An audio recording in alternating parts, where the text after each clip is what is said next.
নমস্কার, আমি মিতা। আজ আমি বানিয়ে দেখাচ্ছি ছোলার ডাল।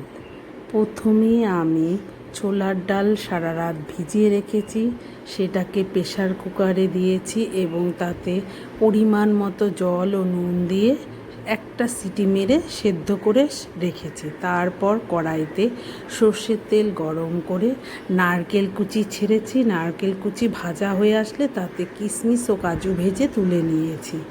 সেই তেলে আমি গোটা শুকনো লঙ্কা, গোটা জিরে এবং হিং ফোড়ন দিয়ে তাতে কারি পাতা দিয়ে দিয়েছি এবং দুটো তেজপাতা দিয়ে নেড়ে চেড়ে তাতে আদা বাটা দিয়ে দিয়েছি এবং আদা বাটা দেওয়ার কিছুক্ষণ পর তার মধ্যে টমেটো কুচি ছেড়ে দিয়েছি।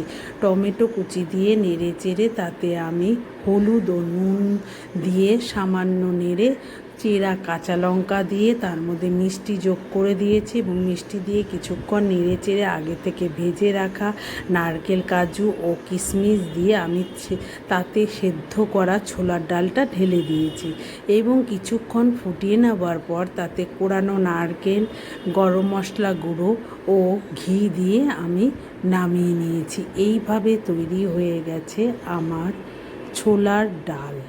আমার ভিডিওটি ভালো লাগলে আমার ভিডিওটিকে লাইক, শেয়ার ও কমেন্ট করবেন এবং আমার চ্যানেলটিকে সাবস্ক্রাইব করবেন। আজ তবে আসি, আবার আসবো একটি নতুন রান্না নিয়ে।